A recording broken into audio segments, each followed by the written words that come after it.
Welcome, everybody, to the City Film Show, Episode 2. I'm your host, Graham McMorrow. With me today, instead of Ryan, is Kevin. Kevin? How you doing, Graham?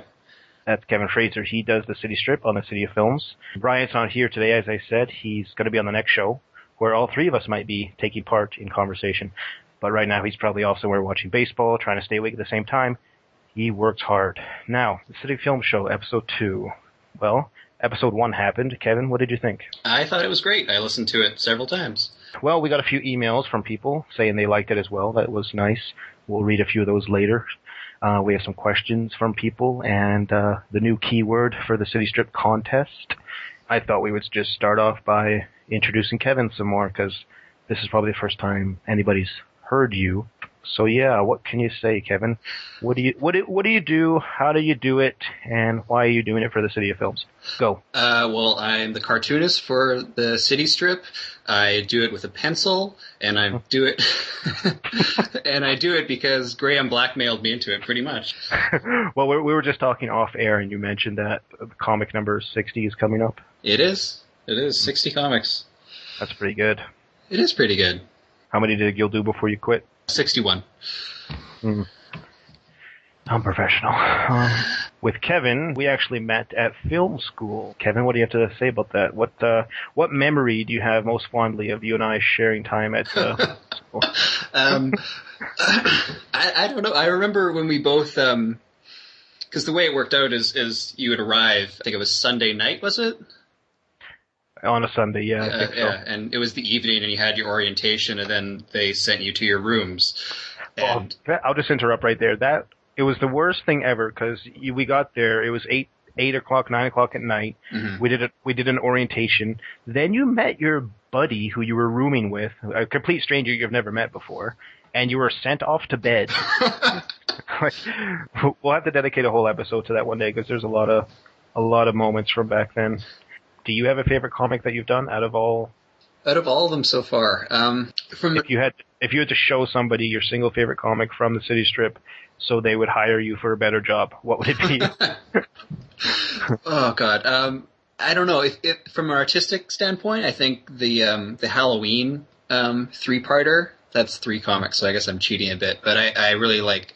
I think I'm fairly proud of the art that I did on those ones. No, I think that's good. The 3 Halloween ones were very impressive. It looks almost really touched up and well done. Mm-hmm.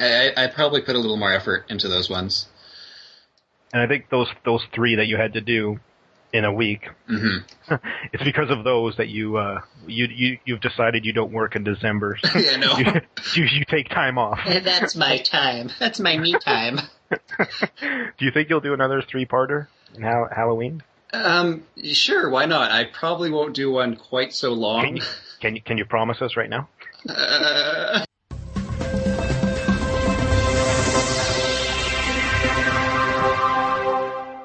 Okay, why don't we take a reader and listener question? Sounds good. I have an email from Chris Hunter. I don't know who that is, but Chris, thanks for listening. He says, guys, I'd like to know if you have a single favorite movie of all time, and do you own a movie that you are embarrassed to own? And he cites here, I own Spice World. Okay. So, I've never seen Spice World, so I can't laugh. I've seen it. Can you laugh? I just said that like I was bragging. I've seen Spice World. No, Spice World was awful, but Roger Moore was in it. That was funny. Was he? Yeah. I don't think I've seen Roger Moore in anything but Bond. But a single favorite movie of all time, Kevin? I don't know. Those questions are so hard. Like, what's your favorite movie? What's your favorite TV show? What's your favorite song? I don't know. I can never answer them because I love too many films just to pick one as an all-time favorite. I could tell you one that I've been thinking about a lot lately. It's definitely up there in my favorites. The Assassination of Jesse James by the coward Robert Ford. I love that movie. Yeah, I don't know. I picked up the DVD in a bargain bin like 2 years ago, and I've watched it a bunch of times since then, and just everything about it, just the pacing and the music and the cinematography especially are really outstanding. I would recommend it to any film lovers out there. Can you tell us Like, who's in it? Maybe if you know who directed it. Yes, I can. For those who aren't familiar with the film, it's an American Western directed by Andrew Dominic. It came out in 2007. I'm not sure how many people saw it, and it kind of follows this kind of strange relationship between Robert Ford and Jesse James during the final months of Jesse's life. And it stars Casey Affleck and Brad Pitt as the title characters, and there's a lot of other great actors in there. And yeah, I would definitely recommend people give it a shot. Just don't go into it expecting to see like a shoot 'em up kind of Western, because it's not really that type of movie. But I don't know, I think you'd like it. Graham, what about you? Do you have a favorite movie? Can you narrow it down? I would say I'm kind of in the same boat as you. My single favorite movie probably changes every time I watch another favorite movie. Mm-hmm. One day I'll watch, Back to the Future, and I'll say, wow, that's my favorite movie of all time. And then I'll watch Goodfellas and say, okay, now it's Goodfellas. And just last week I watched Rocky, so right now that's my favorite movie. So. I've never seen Rocky. What? It's my confession. I've never seen any of the Rocky movies. Not a single Rocky movie. Not a single Rocky movie.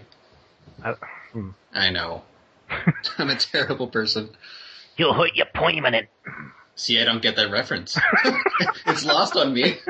You'll hurt your permanent. That's lost on you. Okay. Kevin, what are you embarrassed to own? I probably have a lot of movies that I would be embarrassed to own, and some that other people are probably embarrassed that I own. But if I had to pick any movie, I think it would be Aliens vs. Predator Requiem, which was the second shut up.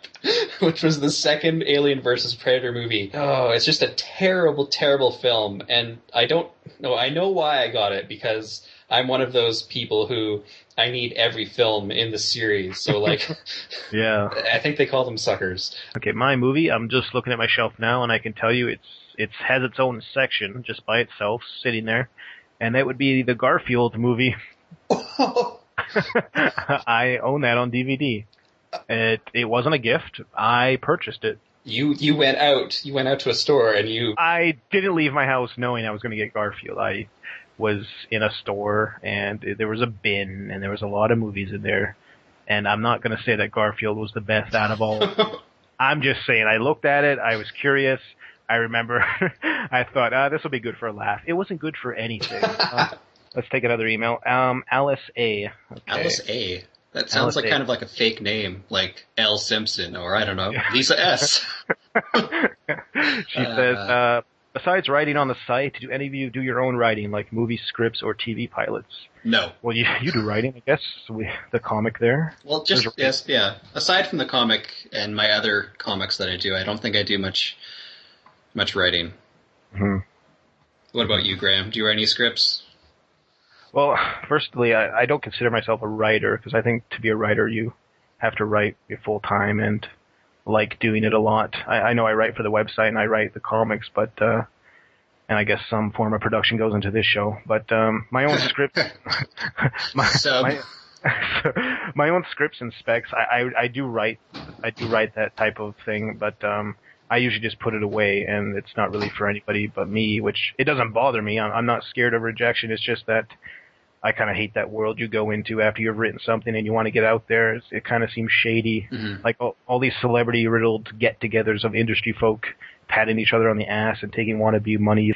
I don't know. I think it's just an unfair industry. And I should mention, if anyone's listening and they want to be a writer and get their script out there, there's other ways you can do that. And I'm not an expert on it. I'm just lazy. That's why I'm not doing it. So definitely don't give up on your dream, because Graham said on the City of Films show that it's a crazy industry. Last question, I think we'll take it from Barry.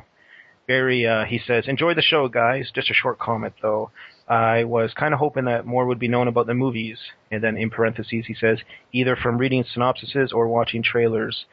Close parentheses. And from that further knowledge, your opinions could come through on the show. Okay. Good comment. That's fair. I think he's talking about Ryan and myself when we were talking about the summer movies. Oh, yes, the list.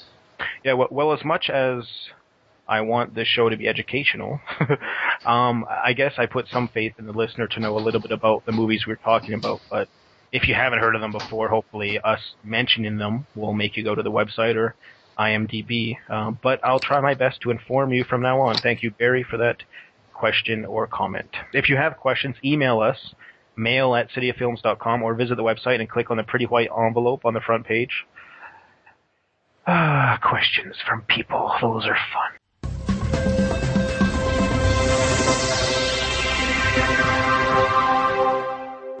So let's continue with the contest. Do you want to explain a little bit about the contest quickly for anybody who just tuned in? You go ahead because, well, I have a funny story. I was unaware of the contest until I listened to the first episode of the City Show, and I said, oh, well, I guess I'm doing that now. Yep. So go ahead. So yeah, basically what we're going to do, we're going to have 6 shows. And the first 5 shows, we're going to say a keyword, and you have to email us that keyword. And you could do it 5 times for each show. So on the 6th show, we're going to draw a name, and that person will get inked in one of the City Strip comics. Sounds like fun. Yeah, your likeness will be standing beside the great Dave or Sam and Marty. Mm-hmm. This episode's keyword is Sam, S-A-M. So email that keyword to us, and you'll be entered into the draw, hopefully to get inked in the City Strip. The last thing we want to talk about today is something recently in the news. Kevin, did you hear about the texting story from the Alamo Drafthouse? Yes, I did. What I'm going to do now, I'm going to play the audio from what I'm talking about. So basically, the Alamo Drafthouse Theater got a voicemail from a very angry customer. Yeah, I was wondering if you guys actually enjoy treating your customers like a pieces of because that's how I felt when I went to the Alamo Drafthouse. Okay? You know what? I didn't know that I wasn't supposed to text in your little crappy theater. It was too dark in that place for me to find my seat, alright? I was using my phone as a flashlight to get to my fucking seat. So excuse me for using my phone in USA, United States of America, where you are free to text in a theater. I was not aware that I couldn't text in your theater, all right? I've texted in all the other theaters in Austin, and no one ever gave a fuck about what I was doing on my phone, all right? And it was on silent. It wasn't on loud. It wasn't bothering anybody. You guys obviously were being assholes to me, and I'm sure that's what you do, you know, to rip people off. You take my money, and then you throw me out. You know, I will never be coming back to your Alamo Drafthouse or whatever. I'd rather go to a regular theater where people are actually polite. And, you know, I'm going to tell everyone about how you are. And I'm pretty sure you guys are being assholes on purpose. So thanks for making me feel like a customer. Thanks for taking my money, asshole. Where do you even start? It seems like the majority of people feel that that's an acceptable thing to text or to talk on your phone during a film. It feels like the people who find that annoying, and it is, are the minority of people in theaters. Which, you know, it brings up why I go to the theater a lot less, and I'm bothered by people's attention to films. I've seen it. They won't pay attention to a movie. They'll be texting, they'll be talking, they'll leave to go to the washroom 5 times or do whatever they're doing outside, and then they'll come back, and then they'll leave, and I hear them saying to their friend, that movie sucked. I know, yeah. You didn't watch it. You don't know what's going on. And this girl, this entitlement she feels to think she's in the right for texting, it's just awful. And if you can't put your life on hold for an hour and a half to 2 hours, don't go to a movie theater. Exactly. Like, stay home, sit on your couch, text during a rented film, and then complain that movie sucked. Oh, God, I'm angry. And also, I as we were listening to it, I noticed something I didn't notice before, that she said she was using her phone as a flashlight to find her seat. That means she's late to the movie. That means she's late to the movie. Yeah, like, whose fault is that? Yeah. Oh, geez. It's just upsetting that, like, now that it's gotten media coverage and everything, like you said, I think most people are going to be like, what's wrong with texting? Because most moviegoers, you know, they're not paying attention anyways.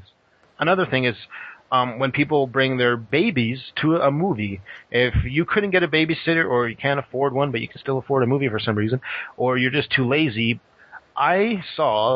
with Ryan, I saw The Passion of the Christ in theaters, and not long into the film, of course, when it starts to get really graphic, did a mom have to carry out what looked like a 5-year-old child out of the theater. Have you seen Passion of the Christ? I have seen Passion of the Christ, and I would not subject a 5-year-old child to it. No, I wouldn't either. I would not even begin to think that would be a good idea. Like, what's your worst theater going experience? My girlfriend and I went to see Friday the 13th, the remake, when it came out, and I think this was the movie that made us swear off seeing any sort of like horror movie in theaters, because horror movies and comedies especially seem to bring out the people who are like aren't wanting to pay attention to any of it.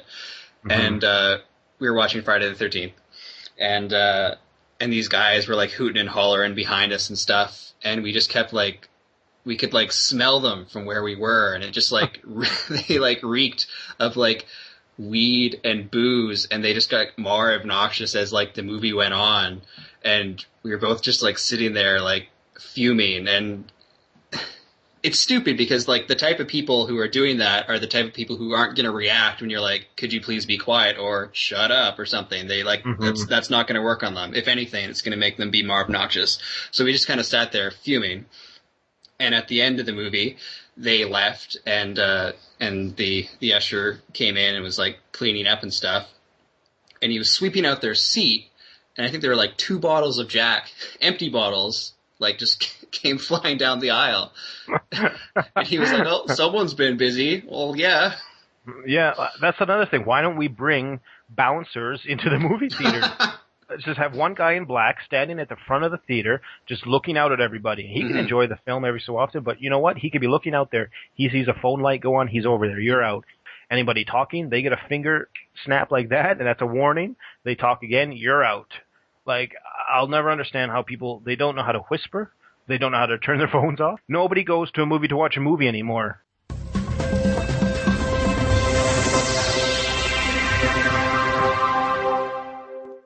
Okay, well, that was episode 2. Thank you for being here, Kevin. Do you think episode 3, me, you, and Ryan, all 3 of us, should we give the listeners a treat?